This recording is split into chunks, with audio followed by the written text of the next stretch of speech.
Hello and welcome to the Belgian Grand Prix at Spa-Francorchamps. My name is Rashman and we are driving in the My Career as the Pacific Racing Incorporated. The captain is my name. We're racing starting at last place at an intermediate wet condition Belgian Grand Prix, and we're away jostling and trying to grab some grip on the rears, going from down the inside line, see if we can grab a cheesy dive into the middle of the field. We achieve a little bit of contact with what looks to be Pierre Gasly.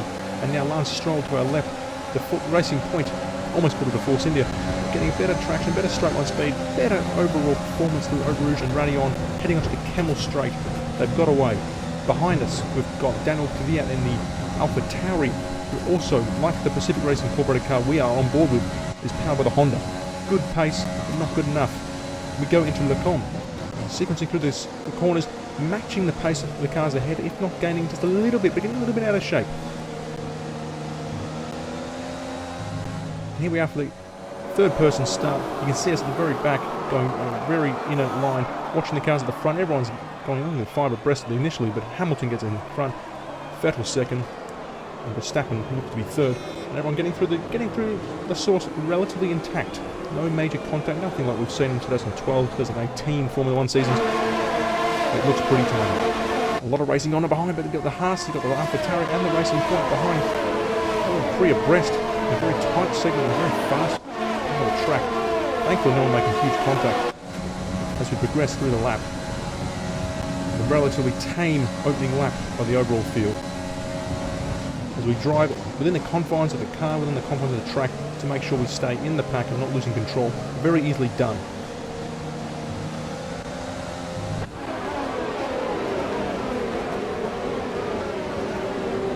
As we continue on through the third person viewpoint, looking at Blanchimont and approaching the final bus stop chicane of the opening lap, we're still managing to maintain pace and stay behind the quicker Racing Point. Our car, this is the first season of My Career, and we are still developing the car. We're still very much a lower echelon team in the field. However, we have got the pace, we've got the capacity to use the conditions to our advantage, and we're able to keep right up behind, real close to the Racing Point of Lance Stroll as we approach downhill towards Eau Rouge and Raidillon once more.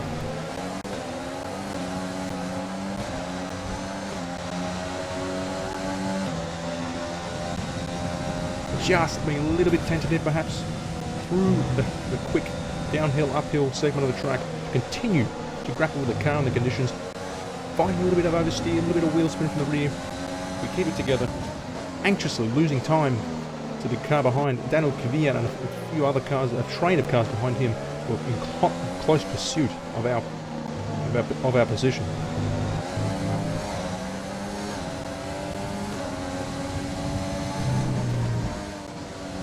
Through Pouon, we maintain a good line and good pace. We get a little bit of breathing room from the Alpha Tauri.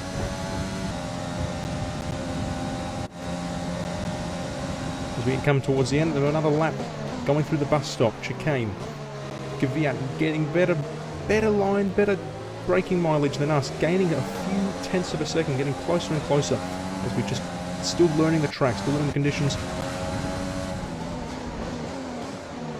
As we can see, we're going through the sort. Oh, we run wide, but in these conditions, running wide, it gives you a little bit more room to go and just punch the accelerator into a straight line.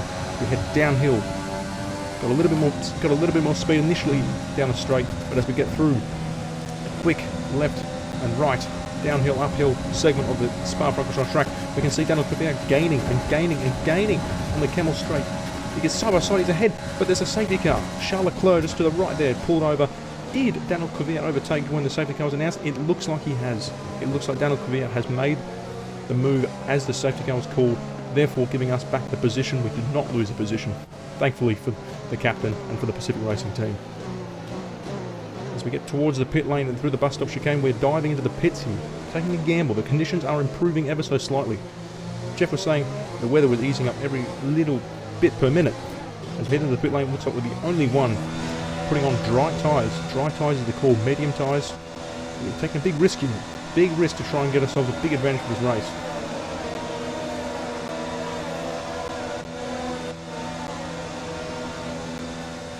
Looks like the Williams team's also getting ready for a pit stop. It's George Russell. George Russell is joining the captain here. in gaining, putting on some dry tyres under the safety car conditions. We'll get right up to the back of the queue eventually, and we'll be on the ideal tyre when the track transforms from a wet to a dry circuit, putting us in prime position for some good point-paying positions. We fast forwarding here, we catch the tail. It's about lap 4, the conditions have improved massively. Everyone's diving in the pits basically. You can see there's a few other cars that have handicapped themselves. The team's handicapping themselves in big time. They should have just double stacked. However, we are now looking at all these cars in front who are on intermediate tyres, and as you can see the track is dry. George Russell behind P2 for the Williams on dry tyres. Behind him was Lewis Hamilton, best poised for the restart perhaps. However, we, for the first time in my career, first time in my team's career, we are leading the pack in a race, and we're looking at on merit too. As a restart, get underway, we've got good mileage between ourselves and George Russell. Going into La Source headpin. Got a good, relatively good exit. We're still learning the conditions with the dry tyres and the damp track. It's not the easiest circumstance to be, especially when you're leading. George Russell's got a great exit downhill, and he's got onto a tail. He's gone through Eau Rouge and running on better than we have. He's right behind, but then so is Lewis Hamilton. Hamilton gaining on both of us. I think it's smarter we just let him through. He's making the move on George Russell. Much quicker car, the quickest car on the grid. There we go. We just let him through. No resistance. It's not worth it. The Williams and the Pacific Racing car are just not good enough. Hamilton goes. Hamilton's off in the distance. Through the cone, downhill, into Bruxelles. We approach No Name corner. Hamilton bolted. He's already two seconds ahead by him. Easily. And gaining and gaining and gaining. As we continue to contest the cars behind. George Russell being the immediate threat as we go through PODIUM. Gaining a little bit too much of the curve. Unsettling the balance. Max Verstappen and Sebastian Vettel right on the tail of the Williams. How long will he last? He's acting as a superb buffer right now from the faster cars behind. We can only hope it stays longer and longer if we're going to maintain some good positions. But oh, we break way too early. George Russell sends it on the inside of the chicane, and it doesn't work. Almost clipping himself and spinning us backwards. Thankfully, no massive contact was made. If there was a little bit of contact. Heading into La Source once more. There's now a bit of a train forming behind the two slower, lower echelon teams. We're heading downhill again once more. The quicker cars are gaining and gaining. The conditions are improving per lap, but still the Williams gets better traction, better exit, better passageway through the tricky Eau Rouge Radion onto the Camel Straight. He's right behind, doesn't have the pace. Max Verstappen getting involved. He's boxed in though. He's boxed in. He's not going to have a good line. He's going to be squeezed for room. George Russell almost sends it in, but he's handicapped himself there. He's handicapped himself through the com. Max Verstappen able to go straight past, maximise his exits to get through. Now he's going to be in prime position to take second place off the captain in the Pacific Racing Incorporated team. Through Bruxelles and No Name corner, you can see the train, but Verstappen is not gaining. Verstappen is not able to gain much time. And now through PODIUM, it looks almost as if he's struggling.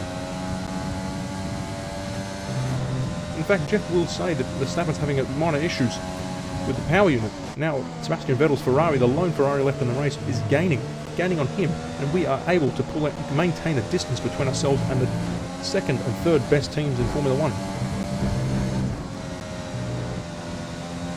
Through PODIUM, an amazing overtake by Sebastian Vettel. He managed to get ahead of Verstappen, which puts us under pressure to fast forward through the lap. Lando Norris's McLaren is also closed in. And then getting on through the curb pour fer and Blanchiment.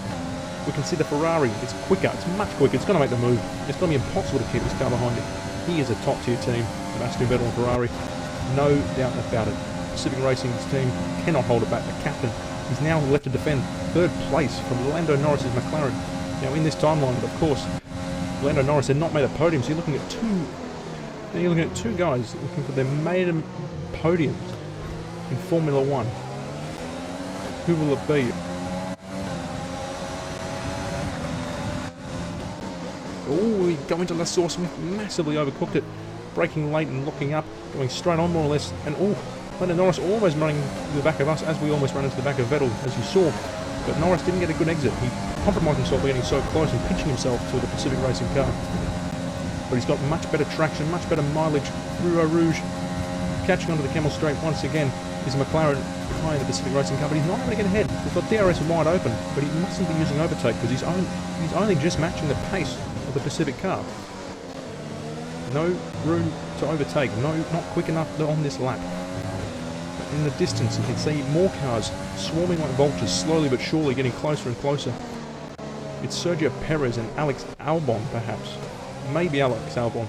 Verstappen, not sure where he's finished, but as we fast forward again, we get into the bus stop chicane, and the McLaren is looking closer and closer. This is now the final lap. It's a train of cars jostling for position, looking for that podium place, the last podium on the grid for this Spa-Francorchamps race. Heading through to La Source for the final time. A little bit out of shape, the traction wasn't there. The traction wasn't there for the captain. Norris is now in a prime position to capitalise. He's gaining a little, just tiny increments of time to us. And now he's on the Camel Straight. He's got much better speed this time. DRS wide open, overtake must be in use. He's going up the inside on the Camel Straight. He's ahead, he's ahead. Can he maintain it? He does, he brakes, he has to brake early, but he doesn't maintain it. He's side by side, he's side by side. Can he maintain it on the inside now? No, he loses it through Lecon, heading to Bruxelles. Will he make a diving effort? No, the captain takes defensive manoeuvres and keeps him out of the inside line, holding position, maintaining the status quo. Through the no-name corner, we go into PODIUM. Can he make any indentations onto third place? No, but he's a bit quicker, he's taking a better line. Not able to capitalise, however. And through Campus, final time for Campus, he's close, he's right on the tail of the captain's Pacific Racing car. Heading into Stavelot, he's real close, he's maintaining it through Curve Paul Frere.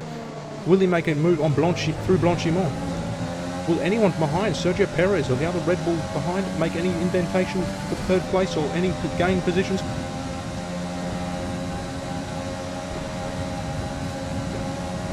We'll have to wait to see to me at the bus stop chicane. Norris so close behind. Will he make a move? It's the final opportunity.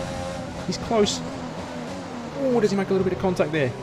Unsure. It looks like the captain will get his maiden podium. The Pacific Racing team will get their maiden podium for Formula 1 24.